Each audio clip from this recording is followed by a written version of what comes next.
You should see it. Yeah.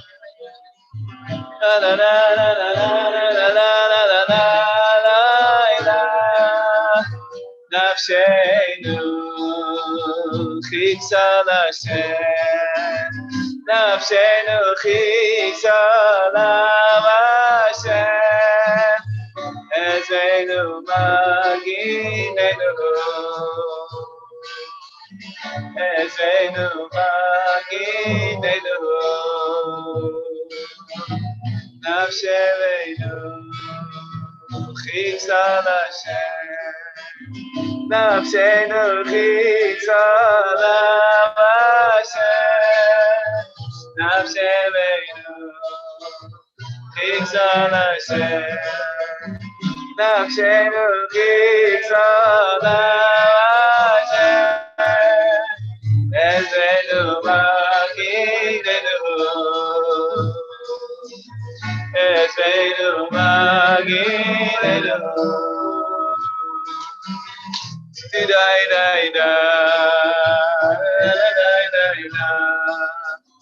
Da da da da da da da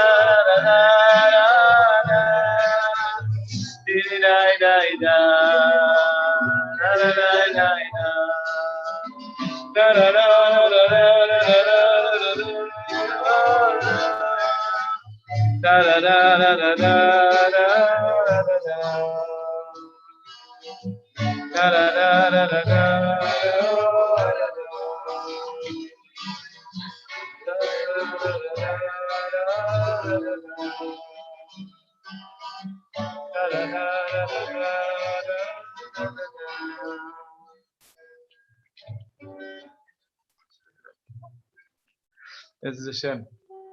We're in chapter 29, perpetuates, Maharal, and we're going to learn today about this, the magic words of Naaseh v'nishma. Naaseh v'nishma. We touched on it a little bit in the Purim Shir also, and now learning further Maharal, and hopefully Hashem will help us, help me, and help all of us to understand that the last bit that he has is the best, it's the juiciest. I'm not sure I fully understand. But together, hopefully, it's definitely something really awesome, and hopefully it'll come out good. B'ezrat Hashem. So it begins with a Gemara in Shabbos, Peichet Amud Aleph. Vaynu kol ha'am yachdav v'emru kol asher diber Hashem na'aseh. And then in Parshas Mishpatim we said kol asher diber Hashem na'aseh v'nishma. So Darash Rabbi Simai, maybe close the door. Rabbi Simai taught the Shah Sheiktimu Yisrael Naaseh v'Nishma, when Am Yisrael put Naaseh before Nishma. That's the Chiddush, is the order. Usually would say Nishma v'Naaseh, like I understand. First I'll understand it, and then I'll do it. But to say I'll do first, that's the Chiddush, the Kedima Shehikdimu Yisrael Naaseh v'Nishma. At that moment, Bo Shishim Ribo Shel Malachei Esharis, there came, how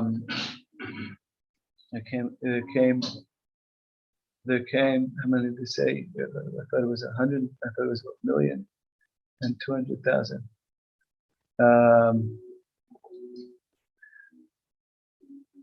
Okay, so here they say Shishim Ribo, 600,000. Right. I remember there being two for each of them. 1 second. Okay, and they each put two crowns, one for Naaseh and one for Nishma. Then when they sinned, then it took 120. Then it took millions, and they took them back.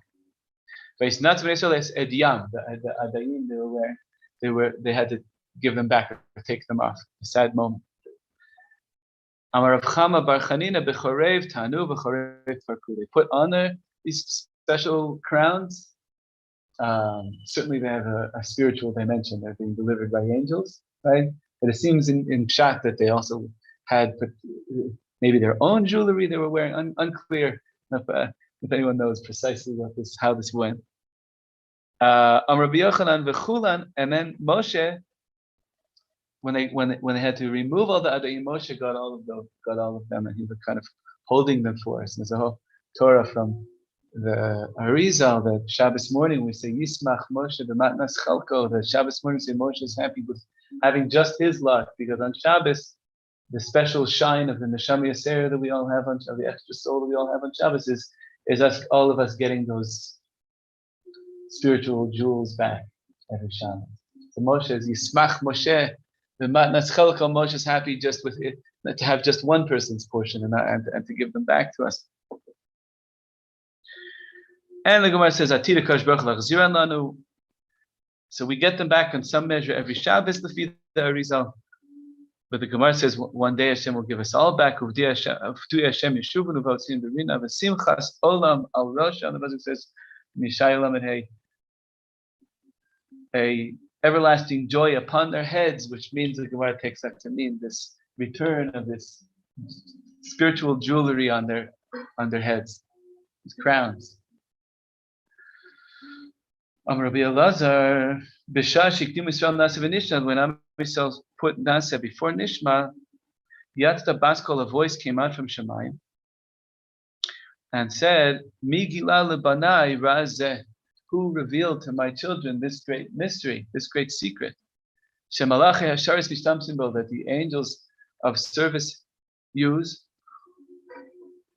as the pasuk says in Tehillim Kuf Gimel, Baruchu Hashem Malacha, bless Hashem His angels, Gibori Koach Osei Dvaro, of great strength who do Hashem's words, do follow His words. And then it says Lishmoa Bechol Dvaro. So it says it puts Naaseh before Osei Dvaro, Lishmoa Bechol Dvaro. The angels do and then hear what Hashem said. The angels also have that order of doing before hearing. Bereisha oisei v'hada lishma. Rabbi Chanina, and then Rabbi Chanina brings in this pasuk in Shir Hashim, Ketapuach batzei yar Am Yisrael.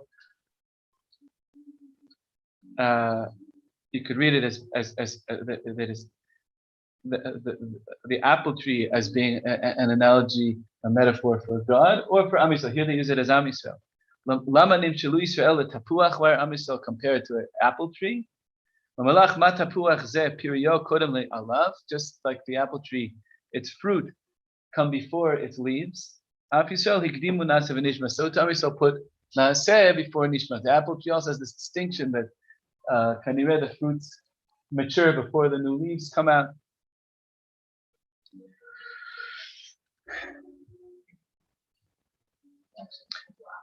What's that? The blossom. Yeah? Okay, so the blossom. The beginning of the fruit, yeah.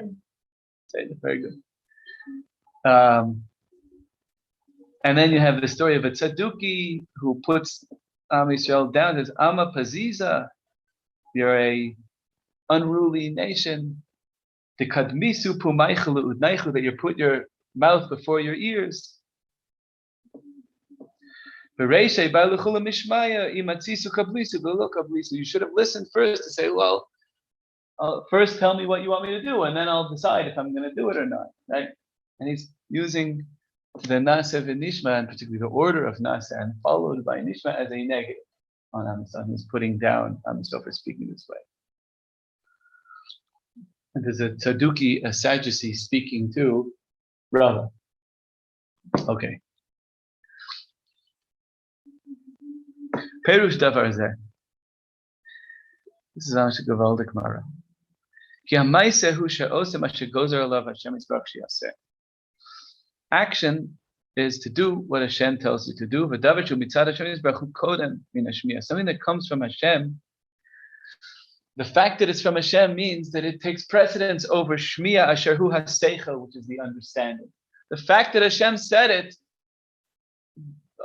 demands compliance. Do it. Hashem said it. Shu mitzad mekabel, that the seichel, to like the Tzaduki said, imatzisu kablisu biblo kablisu. If you agree, then you'll do it. First, listen and decide if sign this contract, right? Let me read it first, right? Well, if it's from God, of course I'll sign, right? Right? So, but the Sadducee is saying, no, first, how could you do that? If you're not going with the normal state or anyone who would make you first read it and then first understand it. And it says, Maharal, the difference is, doing is something that's rooted in the divine. It's compliance. Hashem said, do, we do.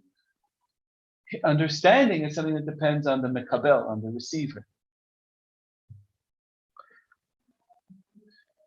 And in this way, Am Yisrael, who are created to do what Hashem wants, and he's going to talk soon about free choice, and we were talking about that last time also.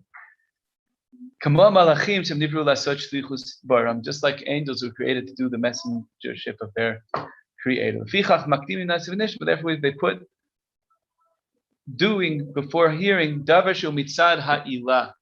Oh, I'm not scrolling down the text. Davar shu mitzad ha'ilah. I'll learn it inside. Sorry, I'm reading my book.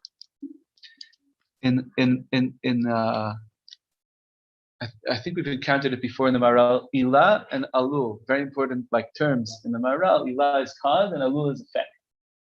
Very important thing terminology that he uses a lot. Can you say that again, please? Ilah and alul, ayin, both with ayins, right? So here, davar zeh shugozen k'mo malachim davar mitzad ha'ilah. See that? It's something that is commanded upon them from the side of the cause, which is capital C cause, God, right?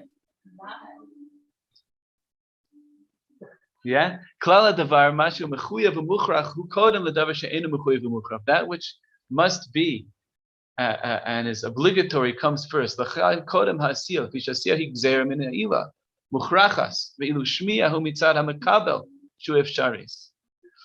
Whereas understanding, hearing and understanding, that's from the side of us. Maybe we will understand it, maybe we won't understand it.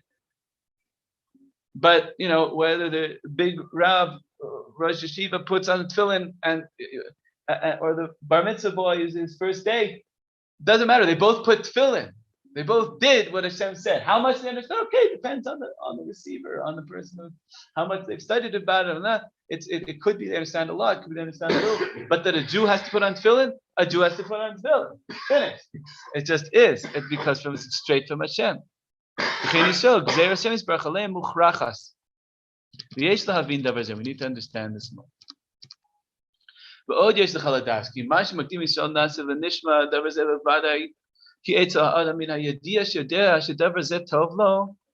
a human being, once we come to understand and know that doing X is good for me, because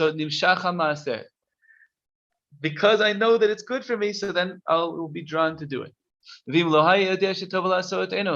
I don't know that it's good, I'm not going to run to do it. Maybe won't do it at all. This is a big difference for Am Yisrael in their service of Hashem. Ikar etzem shelahem, mashenivraim alav, the very essence, the essential essence of who they are, that which they were created for. Hu la'avod Hashem yisbarach b'maaseh, is to serve Hashem in action. That's what we were made to do.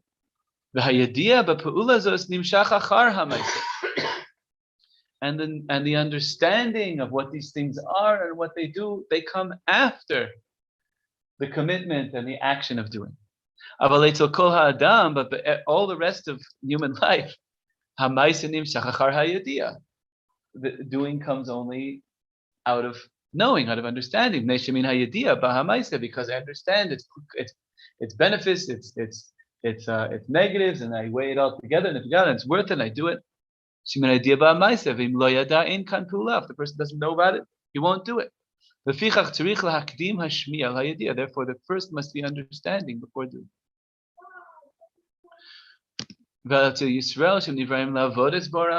Since this is just who we are, what we're created for, and our very createdness is already that the deed must be done.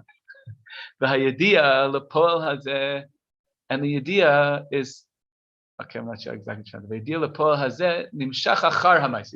the understanding of this and its benefits and its depths, it comes only after the deed that I must do. It is something that is incumbent upon me before I understand. It is something that must be done not because I understand. The understanding comes after I've already accepted to do it, after I'm already in it and doing it. And that is the same thing that angels function by. Each angel has its thing that must do. Which is not like the human being. Here he gets into the free choice, who has free choice. You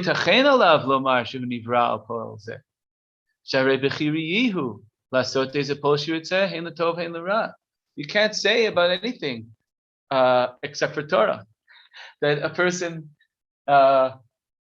must do something. Let him decide, let her decide. That's not the way angels are. Angels are made to do. Since angels are made to do, so they do first and then they understand. That's why in that verse that we brought from Tehillim, and then after it says Lishmoa b'kol bar. This is because the doing comes before the understanding.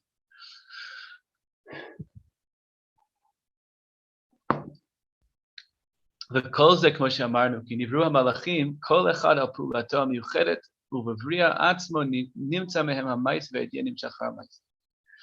In a way, it's kind of like the idea of like destiny, like the destiny of Am Yisrael is mitzvahs. There's no escaping it. And our job is to kind of come to a place of recognizing this. Recognizing this and celebrating, but it's complex because we do experience ourselves as being free choice, as having free choice, and the Torah can come across, and especially the way it gets taught, is not simple in families and in schools and so on. How does this get given over? This is, I'm just saying as an aside, this is where Purim comes in very strong. Like we said, that Purim is about the inherent value of each person. The danger of this kind of an outlook that the Maharal is presenting to us is, I think I mentioned this last week a little bit. We were speaking about it. And he himself said, like, that this is why the Torah doesn't even call Shavuos the day that we received the Torah, because it was something that undermined our free choice. Really an unbelievable thing that they actually learned that in the Chumash. I'm still flabbergasted by that. There's something kind of not completely happy about that. We have to decide. We have to do a tikkun of Shavuos. We have to like receive it and want it. Don't worry. Somebody wants to take my ticket.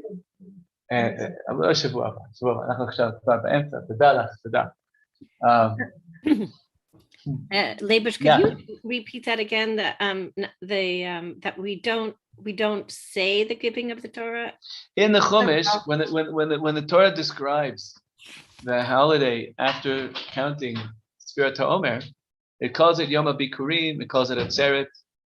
It does not call it Yom Matan Torah.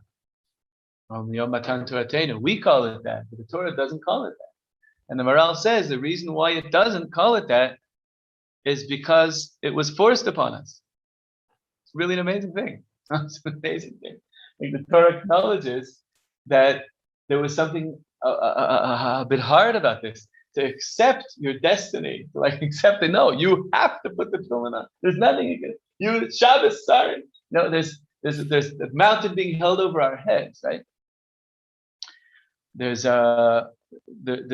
it's an amazing thing. He says that's why he said I'll just reread those words again as we saw at the end of last week. It was at the end of chapter 26 in Tikar Yisrael that he said that. Was given to us as a yoke upon us. The nations of the world, they didn't want to receive it. And even though we call it Zman Matan Toratenu, we decided, we said, that's the answer to everything. Purim is yeah. Mipnei shehi ol bal korcham ve'ech yichtov haTorah Zman Matan Torah bizman shenatan Hashem Baruch b'gzerato al ha'adam. It's an incredible thing. It's like when it's being forced on us, how can we call that a happy day? It's like it's really an incredible thing. It is happy when we can love who we are and love and taste the freedom in it. And that's what he's going to come to now. What these crowns are about is Adayim, which I think it's really not by coincidence that Adi is an acronym for Ad V'lo Yada of Purim. That's the crown that you wear Purim. You love it. You're able to know that the fact you're being forced to be Jewish is not a constriction. It's the greatest thing. Just who you are. And so to get to that place is so important. Leibush. Yeah. Did you say that's why we do a tikkun? Because we have to do a tikkun? But this was forced on us. That's why we do a tikkun? That's one way of understanding. Yeah, it's one way of understanding it. Reb Shlomo was very into that idea that of all the holidays, none of them have a tikkun. None of them have a tikkun. Like the fixing of Sukkot, the fixing of Pesach. There's a tikkun and there's that chazal that Am Yisrael went to sleep and then Hashem woke us up. Now we want to be awake, and it's the same idea that we want to choose it. We want to celebrate it, love it, and not just feel stuck with it. Right? This is one of the big issues nowadays. Mamish, a huge issue, the issue of identity, and people feeling forced and stuck, and having a lot of trouble celebrating who they are. And this is our own issue also. It's mamish, and it's multi-year, multi-eon issue, and we need Purim very badly. But let's just keep going with Maharal over here. So he says that's the same idea with the apple.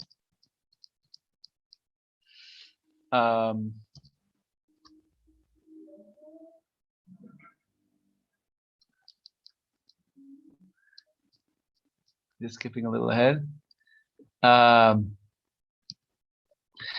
And then I'm skipping over the apple part because he pretty much just says it's another example of the same idea, that the action is most important. And that's what we're created for. And the apple tree is like a picture of that. The blossom comes first. And then you had the story of this Sadducee. He thought this is not the right way. That the person should first hear it and think about it and then decide, right? Whereas Torah is not that. It's not that I do it because I understand the benefits of it, therefore I'm doing it. I do it because it is who I am. It's made of the same stuff that my neshama is made out of, and it fits, and it's gavaldic. It's soulmate level, mamish. So does it make sense to say, show me your resume, right? It's on the level of like love at first sight kind of. It's Shlomo type of Torah, but it's like it's not something that's you know, it's destiny. It's who you are. It's mamish who you're created. Well, that's what it says. Ikar etzem briyasam, the essential essence of our creation itself is for this. So it's not something that's really a choice. Just the thing is, we wake up and we're in this world, and everything is a choice. And now suddenly there's this thing that's not a choice. Well, it's just you. And that's the whole. This is the whole job, man. It's also the job we have as parents, Mr. Shem and everyone, the Simcha, to raise children who want the Torah, lo pashut. Like you want them, you want to give over that you have to, but you also want them to want to, and it's lo pashut. How do you do that? So, yeah, he says, Hayomer shedavarzem. So the Tzaduki said, the fact that they ran in and said yes before understanding, that's because they were unstructured, unruly, not thinking. They don't go in a normal, human, orderly way, and it's not good. And Rav answered him, no, it's exactly the opposite. Exactly. Am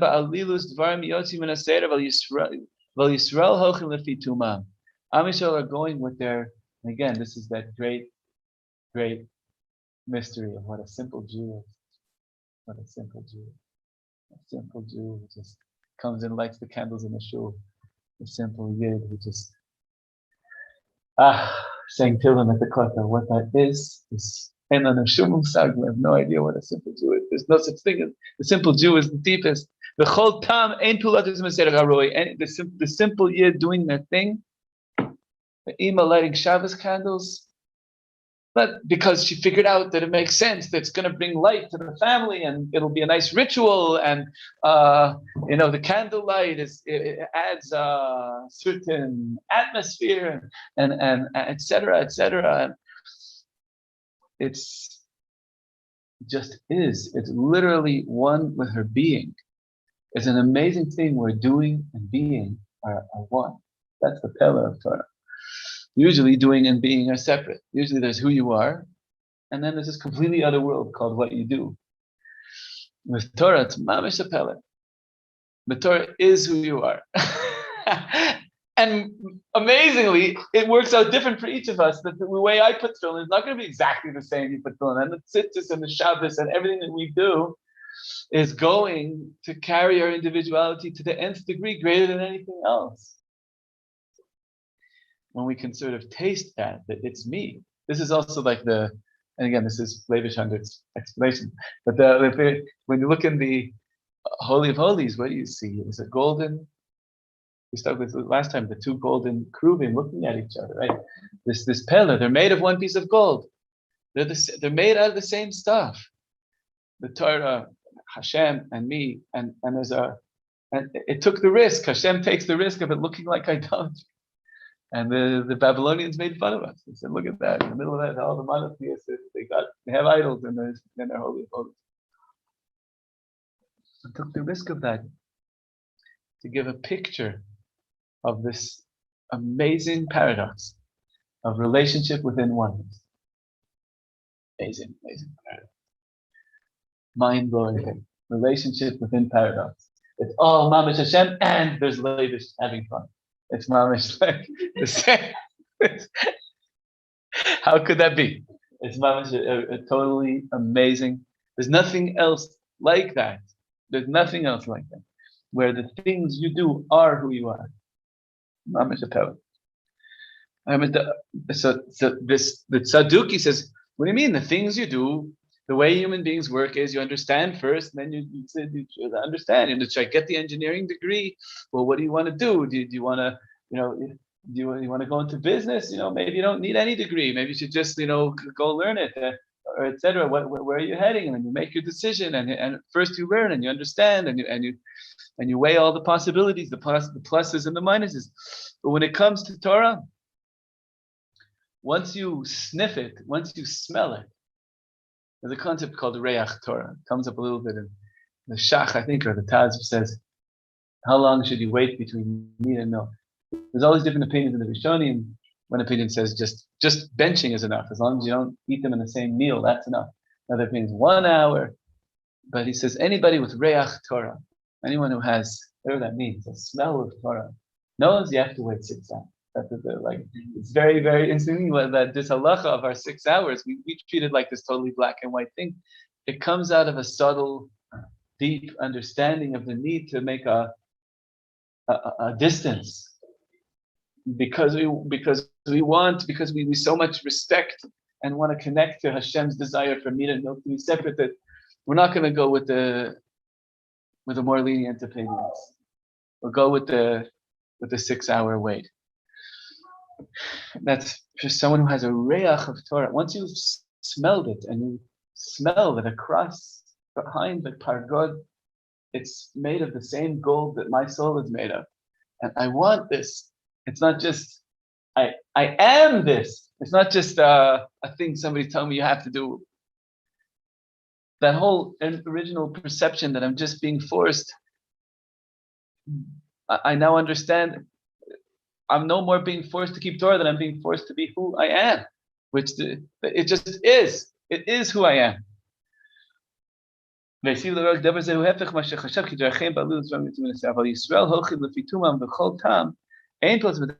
who is a tam, what they do is not going outside of what's normal. In this instance, it makes sense for doing and committing to come first before understanding. So we're created as who we very are. So all these things, the story with the angels, the apple, the argument with the heretic, they're all from one thing. Now here's where he gets into this piece that I'm not sure, he's talking very high level, and it's fun to just read these words. It's really deep, and we'll see if we can get something out of this last part here. It says, the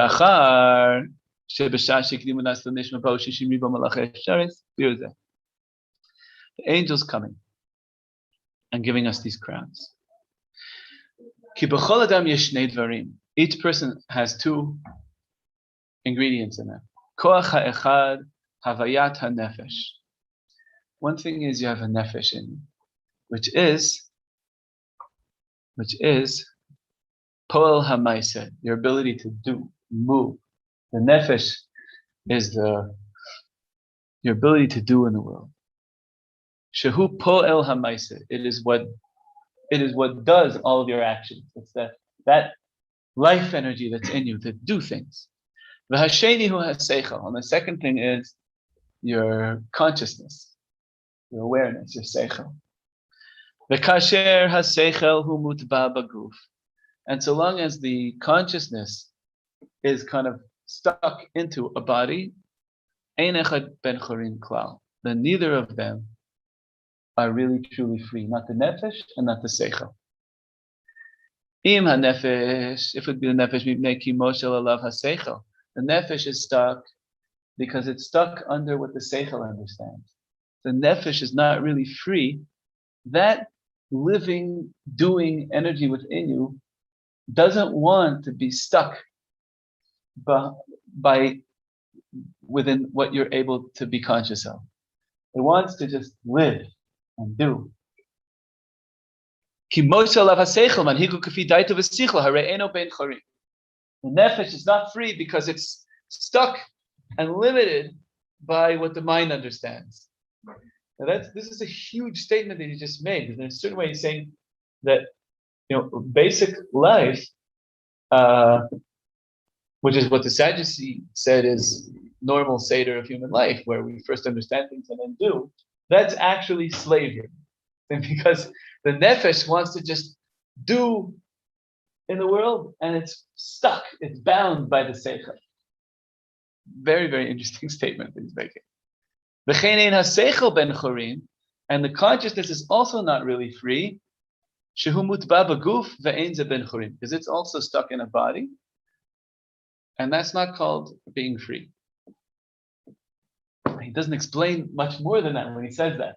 But that since consciousness is stuck in a body, that's not called being free.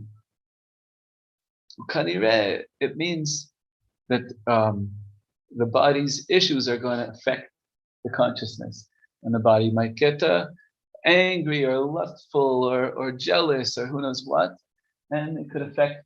I'm going to be rationalizing and not really thinking in a completely, truly detached, conscious way. I'm going to be too stuck in physical calculation. I think that's what he means. And now by saying Naseh v'nishma, Harei Amru, Naseh miyad bli hanagas haseichel. When they said Naseh, that freed up the nefesh. The nefesh said, yes, I want those tefillin. Before I understand what they are. The nefesh was set free by saying Naseh. There's things I'm just doing because that's who I am before, and I'm not because the seichel told me I had to. So I'm actually free to be me, right? It's like a bird that's just like stuck in a cage, and then it gets set free, and it just flaps it just does its thing.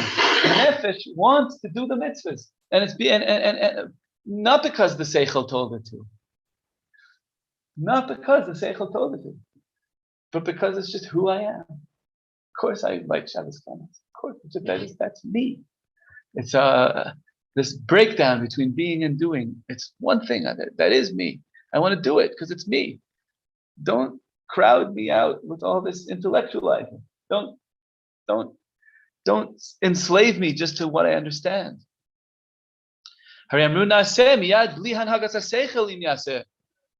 So the nefesh got set free. And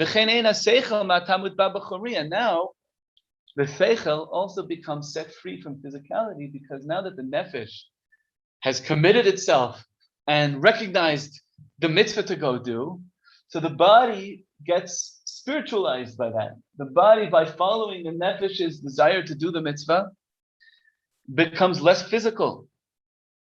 So now that the nefesh has been set free and is no longer shackled by the consciousness of the seichel, so now the body gets lifted up, becomes more spiritual, and therefore the seichel also, that's the nishma. Now the seichel can really think without all the heaviness of the physical situation of the body. Therefore they both become like kings, my nefesh and my seichel. They're not stuck to each other anymore. They became set free. The naseh freed up the nefesh starts doing mitzvahs. Now the seichel becomes freed more and more from the physicality of the body. The seichel is free, and now the nefesh and the seichel can each do their thing without being overly beholden to each other. There's two kings who each do their thing. Therefore, they each got a crown. The nefesh got a crown, and your seichel got a crown. My nefesh is free to do its thing and really just flap its wings and serve Hashem. And the seichel is free to think and understand Torah and understand reality without being shackled by the physicality of the body. Quite something. No, this much. I never saw anything quite like this before.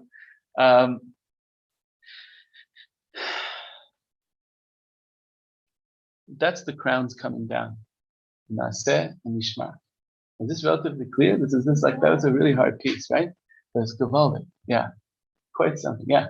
Did he finish up the Maharal of like, and then when they went to the golden calf, yes. Afterwards, the that's Mama's next word. Lefichach. And therefore, then there had to come 120 myriad angels. And Tzarich Lomar, that for every single yid. This is your two for each. Yeah, the two for each. Right. When they took them back. Dafka kuf chaf rivo shemalach Hashem kim b'ma shayam b'nei so shishim rivo yefshar v'achod lachen tzrich lomar shekol echad v'echad ma'ala b'fnei atzmo. Each person had their own special, particular crown. Lachach kuf chaf rivo shemalach Moshe ein malach echad oseh shtei shlichos. No single angel can do two services. Lachen kol echad v'echad shnei malachim kashula meketer. So he's still talking about the crowning, but it's interesting because in the Gemara it says 600,000 came, and gave each angel gave each yid 2 crowns. But now, okay, anyways, The Maharal also does on the one, for the return, right? So, but he's talking still about the crowning. Yeah, he'll get to the return in a minute. Rakem b'nei chorin k'moshis. This was an expression. Davazem moreh al she'enam mutba'im b'chomer rakem b'nei chorin. It was an expression. It was a demonstration. The double crowning was an expression of that now they're free in their nefesh and they're free in their seichel. That's 2 crowns that each yid got. The kasher chatu v'lo yiruim al haktarim ha'elu. But then when they sinned and they were no longer deserving of these 2 crowns, she'ein beketer hazeh chet, because these crowns cannot tolerate chet. Chet, by the way, the words for sinning in Hebrew are very, very interesting. Chet and avera, like chet means to miss the mark, lahachti, and avera means to cross the line. Like, so it's the ki hachotehu meshubad al chumra. The person who's sinning is making himself enslaved to his physicality. Veino melech, and is losing his majesty. She'ilu haya melech, he was losing his kingship, kingliness. She'ilu haya melech haya moshel al Yisrael. If the person really was a king, then they would be able to rule over their inclination. Therefore, they lost it because now the nefesh and the seichel kind of fell back into the guf, and now the nefesh becomes subservient to the seichel, and the seichel is still stuck within the body. And now, these two kings that had become apparent and received crowns now have lost them.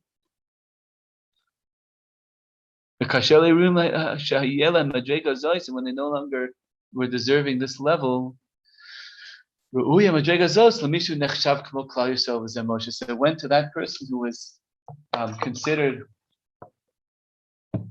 to be like all of Am Yisrael, which is Moshe. Moshe Omed Kineged Kol Yisrael. There was a Murgal B'fi Chachamenu.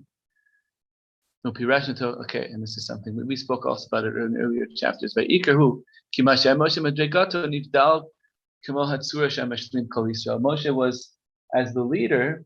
Another place the Chumash calls the leaders Einei Ha'eda, the eyes, those who are kind of not the least stuck within, and they can see outward. They can they're this another big terminology in Maharal. It comes to Aristotle. Chomer and Surah kind of means substance and form. So if Am Yisrael are like the substance, Moshe is like the form. It gives us the kind of spiritual sense of things. And so therefore all those crowns went to Moshe. So once again, the concept is that on the one hand, there's a tikkun that's needed with the Torah. Like we've said many times, the Torah is held over our heads, and receive it, or if not, I drop it. And only by Purim did we kind of fully receive it of our own volition. So there's a tension here between the free choice existence that we have as human beings and our Jewish identity, which is kind of forced upon us. That is just who you are. Nothing you can do. You have wings. You're meant to fly. Nothing you can do. You can waddle around, but why not do some mitzvahs?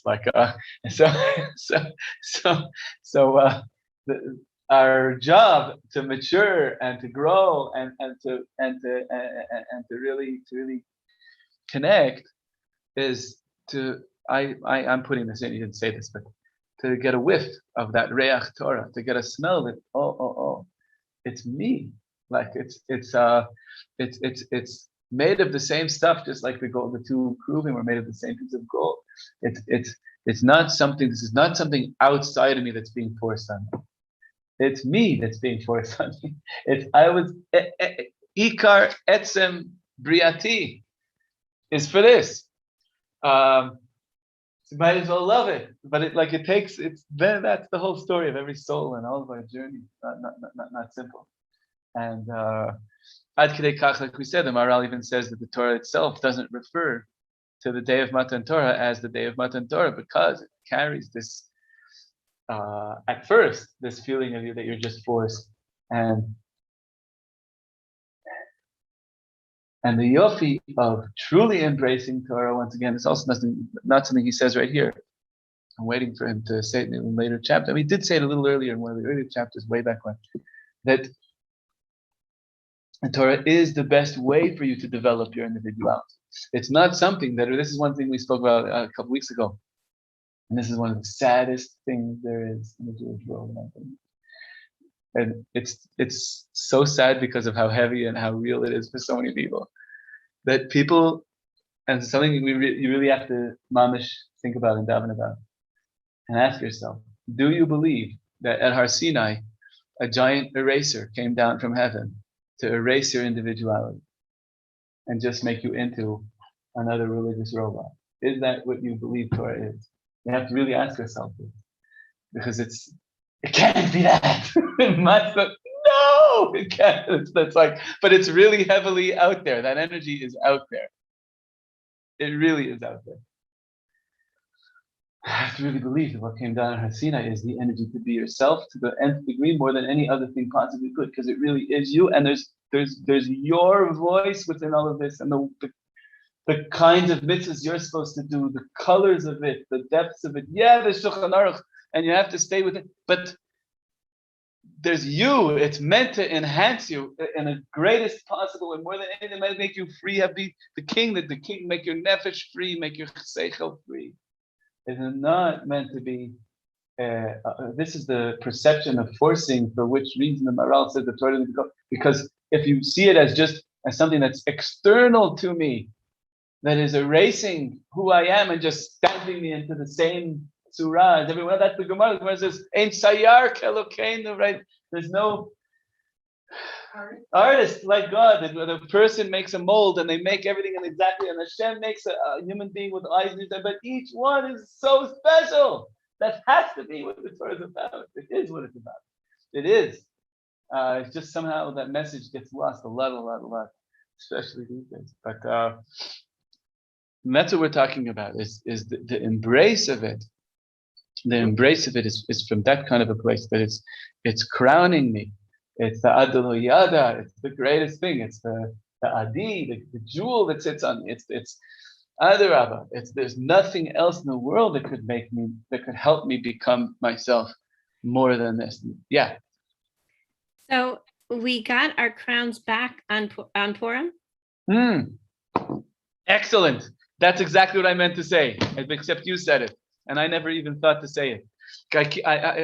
A few Purims in it was on Tainus Esther 4 years ago that I thought of that. I was walking down the street. I remember exactly where it was. Ad Delo Yada is Roshei Tivot Adi, and I think that's Mamish absolutely right. And what's that? Kimo, right? That's Mamish. We got them back, and we need to every day have them all the time. And somebody told me on Shabbos from his Rosh Yeshiva, I forgot who it was, that if you take 354, I'm not going to remember the math, but if you take 354 is the length of the lunar calendar of when there's not a leap year, it's the Jewish year is 354 days. And minus all the days that are Yantif, which I think 18. What's 354 minus 18? It's 344, 336, which is, I think, Gematria Purim, right? Reish is 200, 280, right? Purim, right? I'm pretty sure that every other day should be Purim. Those 18 days have their own special thing. I don't know exactly what. Any case, yes, yeah. Yeah. Are you asking? Yeah. So just I thought that if we get them back on Purim, that's why Purim is all about Hamelech. Here's a Yofi. So expand, what do you mean? Because we're the Melech? Or Yeah, we're the Melech, and we're Gaval. getting our crowns back.